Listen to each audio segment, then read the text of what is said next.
Again गावा sir, बताइए आपका quick singer.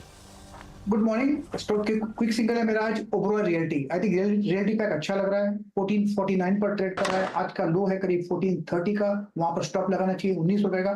Target 1475 Oberoi realty.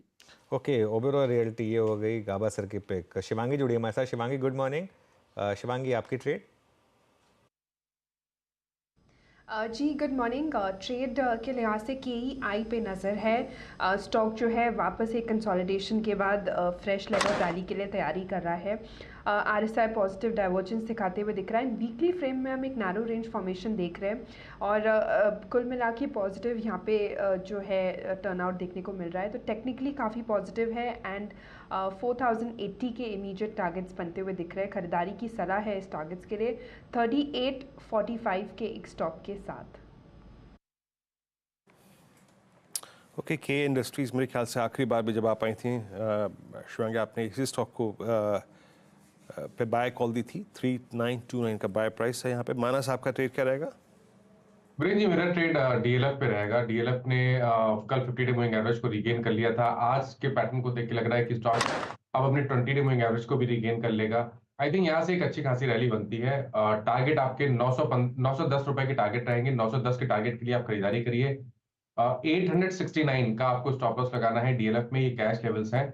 Option में आप 900 वाला कॉल ऑप्शन जो 30 रुपए पे ट्रेड हो रहा है, वहां पर आप खरीदारी कर सकते हैं। 24 रुपए का स्टॉप लॉस लगाइए, 40 रुपए के टारगेट सेट करिए। ओके, डीएलएफ और डीएलएफ पे ये बाय कॉल, ओबेरॉय रियल्टी पे बाय कॉल। एक सेंस मिल रहा है कि रियल स्टेट स्पेस में आज वाइल्ड स्विंग है, बाजार उसको आई थिंक प्ले कर रहा है इस वक्त। मेरे स्क्रीन पे इस वक्त सारा का सारा रियल स्टेट अच्छा मूव देता हुआ। आशीष भाई जी, आपका ट्रेड? जी वीरेंद्र जी, मुझे सीमेंट पे खरीदारी की सलाह रहेगी। अच्छा मोमेंटम इसमें बनता हुआ देखने को मिल रहा है और जिस हिसाब से स्टॉक अपने 20 डेमा पे सपोर्ट लिया है, वो यहाँ से एक मोमेंटम दिखा रहा है कि बड़ा बन सकता है। तो 615 का एक स्टॉप लॉस लगाकर इसमें खरीदारी की सलाह है। 640 और 655 के टारगेट्स के लिए। अच्छा, एक बार आप राजेश पालविया जी को लेकर आइए स्क्रीन पर। राजेश जी, कल आपने जो रिलायंस की स्ट्रैटेजी सजेस्ट की थी क्लोजिंग में, अब वो मैक्सिमम प्रॉफिट जोन में आ गई है। मैक्सिमम प्रॉफिट 8600 का था, अब आप 8400 के करीब उस स्ट्रैटेजी में प्रॉफिट बन रहा है। पहले तो इस पर एक अपना व्यू दीजिए कि क्या करें और क्या इसको बुक कर लें। ऑब्वियसली ये बुक ही करना चाहिए। और अब आपका क्विक सिंगल। अनुज जी, मुझे लगता है कि थोड़ा वेट करना चाहिए अभी। मैक्सिमम प्रॉफिट जोन अभी थोड़ा सा अभी हमें लगता है यहाँ पे वेट करना चाहिए, क्योंकि 3000 के आसपास रिलायंस अगर आता है तो वहां पे हमें लगता है कि मैक्सिमम प्रॉफिट बनेगा। अभी एट दिस मोमेंट यहाँ पे करीब 2200-2300 रुपए के ही प्रॉफिट आते हुए दिख रहे हैं करंट मार्केट प्राइस के हिसाब से। तो मुझे लगता है थोड़ा वेट करना चाहिए यहाँ पे। अगर 20-30 रुपए का अपमूव बनता है तो वहां पे, क्योंकि हमारी डाउन साइड यहाँ पे प्रोटेक्टेड है, 6 रुपए का ही हमारा रिस्क है पूरी स्ट्रेटेजी में। तो मुझे लगता है कि यहाँ पे और प्रॉफिट बढ़ते हुए दिखेगा। 3000 के आसपास आएगा तब हम इसको एक बार वापस रिव्यू करेंगे और वहाँ पे प्रॉफिट बुक करने की सलाह रहेगी। ओके। एट दिस मोमेंट जो स्टॉक अभी हमें पसंद आ रहा है वो है MCX।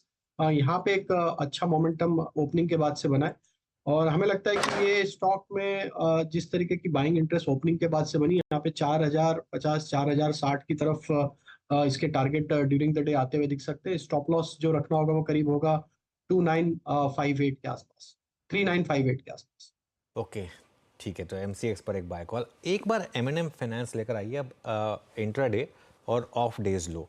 और अगेन देखिए, मैं एक चीज़ लोगों को हमेशा बोलता हूँ कि न्यूज़ को समझिए, पोजीशनिंग को समझिए, और अगर आपके पास पोजीशन नहीं है तो कैसे रिएक्ट करना उसको समझिए, क्योंकि इवेंचुअली आपका काम है। बहुत लोग कहेंगे कि लोगों को पता था, उससे क्या फ़र्क पड़ता है। आपको ट्रेड फिर भी मिली और कॉन्ट्रा ट्रेड मिली आज। एक बार के लिए तो मार्केट ने आपको 10 रुपये दे दिए, ठीक है ना। चलिए ठीक है, एग्जैक्ट लो पे नहीं भी लिया तो भी 8 रुपये दे दिए, ये समझ लीजिए इसको।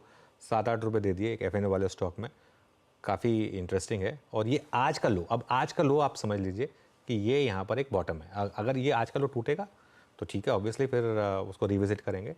नहीं टूटा तो ये एक बहुत इंटरेस्टिंग स्टॉक बनेगा। अमित सेठ के पास चलते हैं। अमित जी, बताइए आपका क्विक सिंगल। जी, इस समय मुझे BHEL अच्छा लग रहा है। BHEL ने अच्छा खासा कंसोलिडेट करके 10 डेमा के ऊपर आज ओपन किया है। 263 के लगभग प्राइस है। 259 का स्टॉप लॉस रहेगा और 270 रुपए के टारगेट रहेंगे BHEL के। Okay, BHEL bye. कल क्लोजिंग के वक्त इसमें बहुत स्ट्रॉन्ग एक्शन था। मैं सुबह भी आपको बता रहा था कि वॉल्यूम्स बहुत बड़े थे इन स्टॉक्स में। कविता जी, आपका ट्रेड क्या रहेगा मैम? सो डिफेंस से HAL इज लुकिंग गुड, 3800 के लेवल को क्रॉस करते हुए दिख रहा है। सो 3860 3900 के प्राइस टारगेट के लिए HAL पर एक बाय ट्रेड इनिशिएट करना चाहिए, 3775 का स्टॉप लॉस मेंटेन कर। कि 3806 पे यहाँ पे बाय ट्रेड है। टेक्निकल कॉल्स पूरी हो गई और स्क्रीन पे अभी तक जो मैसेज अपीयर हो रहा है उसमें it's I think real estate. एक बार जरा डेरिवेटिव की गिनर्स की शीट को मैं फिर देखता हूँ। टॉप पर आ गया है आइडिया और करीब करीब इस वक्त मूव है यहाँ पे। DLF दूसरे पायदान पे 890 पे। ओबरा रियल्टी 0.3% ऊपर, मूव यहाँ पे भी स्ट्रॉन्ग है। और उसके बाद जरा आप इंडस टावर लेके आइए 2% ऊपर। MCX का ट्रेड स्क्रीन पे गया, डे हाई पर आके ट्रेड करता हुआ। और अंबुजा सीमेंट्स लगभग 1.25% ऊपर। स्क्रीन को देखकर अगर कुछ पता लगाना हो कि सेंस रियल स्टेट, टॉप पे रियल स्टेट है, उसके बाद सीमेंट है और कुछ काउंटर्स केमिकल बास्केट से आके एक स्विंग देते हुए। Look at Aarti industries. Aarti को लेके आइएगा एक बार जरा, आरती इंडस्ट्रीज को लेके आइएगा, माफ कीजिएगा मानस। आपका व्यू इस वक्त आरती पे एक जो 3 दिन का कूलिंग ऑफ हुआ है, उसके बाद 10 डे से एक पुल बैक आता हुआ यहाँ पर, कैसे अप्रोच करेंगे आप इस स्टॉक को? देखिए, आरती इंडस्ट्रीज का व्यू तो डेफिनेटली पॉजिटिव है, क्योंकि आपको बहुत clear high tops high bottom दिख रहे हैं। स्टॉक करेक्ट हुआ था, 10 डे 20 डे मूविंग एवरेज की रेंज में स्टॉक ने सपोर्ट लिया, तो बिल्कुल एक चांस बनता है। करंट लेवल्स पे आप यहाँ पर खरीदारी कर सकते हैं। 719 रुपए का स्टॉप लॉस से आप खरीदारी करिए, इस उम्मीद में कि जो पिछला हाई 760 के आसपास था, स्टॉक उसको एक बार टेस्ट करने की कोशिश जरूर करेगा।